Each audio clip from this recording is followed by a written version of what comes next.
ঠিক আছে? কানা নাকি আপনি? ঠিকই তো চশমা পরে আছেন, তবুও চোখে দেখেন না? বাসায় মা বোন নাই? জি, মা বোন তো নেই, মানে নেই, মা ছোটবেলায় মারা গেছে। আর আমি তো আপনাকে ধাক্কা দিয়ে ফেলে দিইনি, আপনি তো নিজেই পেন্সিল হিল পরে হাঁটতে না পেরে উচ্চা গিয়ে পড়ে গেলেন। আশ্চর্য তো, আমি কি ইচ্ছা করে পড়ে গেলাম? আপনি ইচ্ছা করে কেন পড়বেন? আপনি ওই পেন্সিল হিল পরে হাঁটা রপ্ত করতে পারেননি, তাই হয়তো পড়ে গেছেন। আপনি কিন্তু এবার বেশি কথা বলছেন। এখন এই লোকটা আমাকে ইচ্ছা করে ধাক্কা মেরে ফেলে দিয়ে এখনো পর্যন্ত উনি আমাকে সরি বলছেন না। আমি সব দেখছি। উনি আপনাকে ধাক্কা কখন মারলো? আপনি নিজেই তো হোঁচট খেয়ে ওনার গায়ের উপর পড়ে গেলেন। ও আচ্ছা, তার মানে আপনি ওই দলেরই লোক?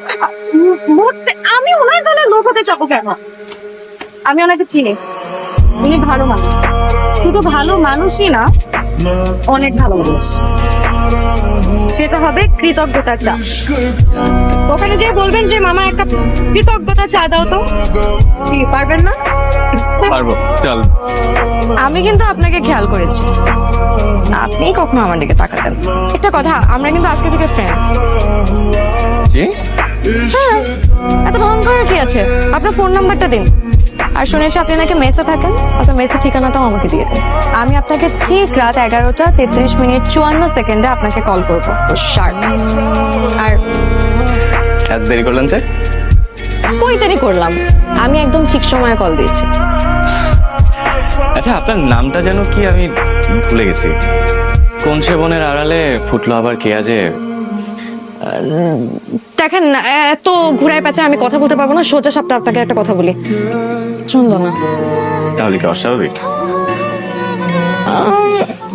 বিশেষ পছন্দ বলতে পারেন। শফিক ভাই ছাড়া কোনো ছেলের সাথে কথা, আমি একবারে এত কিছু করছি, সত্যি আমি কেমন যেন করছি। মানে আমি না এগুলো সারা রাত কাল ভেবেছি। প্লিজ রাগ করবেন না। দেখুন, আমার উপর সবাই রাগ করে, আপনিও আমার উপর রাগ করলে আমি কোথায় যাবো বলুন? আসসালামু আলাইকুম। ওয়ালাইকুম আসসালাম। কাকে চাই? জি, আপনারা নাকি অনেক ভালো, তাই আসলাম। সরি, কারা ভালো? মানে রায়হান বলেছে যে ভাইয়া ভাবি নাকি অনেক ভালো, তাই আমাকে আসতে বলেছে। ও, তুমি কিয়ানা? হঠাৎ করে? আসবো না কেন? আচ্ছা, আমাকে একটা কথা বলেন তো, আপনার নাম্বার বন্ধ থাকে কেন? মানে এমন একটা সুন্দর দিনে আমি আপনাকে উইশ করবো না? ভালোবাসবো না বাসবো না করেও আপনাকে ভালোবেসে ফেলেছি।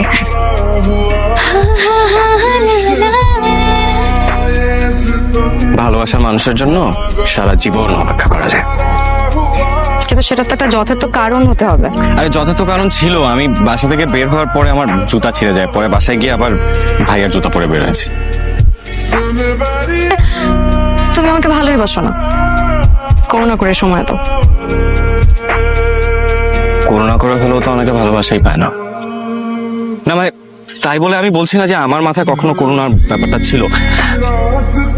আমি আসলে একটু ছন্ন ছাড়া। বাগান বিলাস আর চন্দ্র, তোমার চোখের মাঝে অন্যরকম একটা মায়া আছে। একবার তাকালে আজীবনের জন্য তুমি গেঁথে যায়। একটা লোক আমাদেরকে অনেকক্ষণ ধরে ফলো করছে। কি আশ্চর্য! কেন? কেন জানি না। কে উনি? তুমি চিনো? শফিক ভাই ভালো মানুষ। আমার বাবা হয়তো হুকুম করেছে আমাকে ফলো করার জন্য। আমার বাবা ওনাকে চাকরি দিয়েছে তো, তাই আমার বাবা যা বলে তাই করে। উনি যে আমাকে পছন্দ করে এমন কিছু না কিন্তু।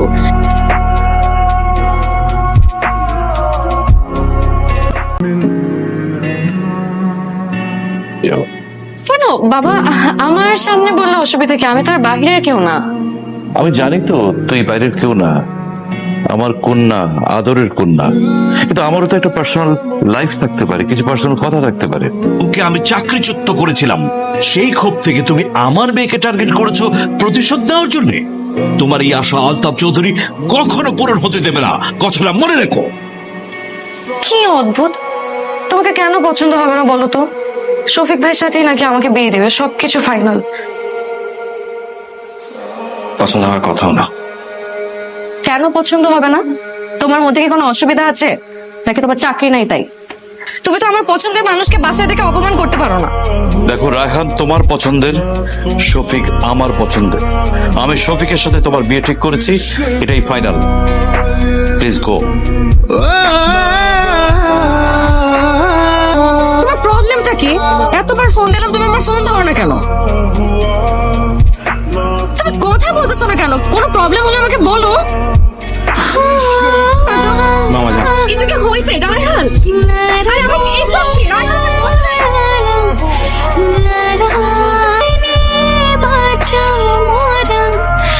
ভালোবাসি কোনো কারণ ছাড়া।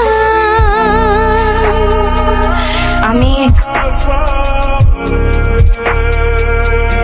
শফিক ভাইকে বিয়ে করবো।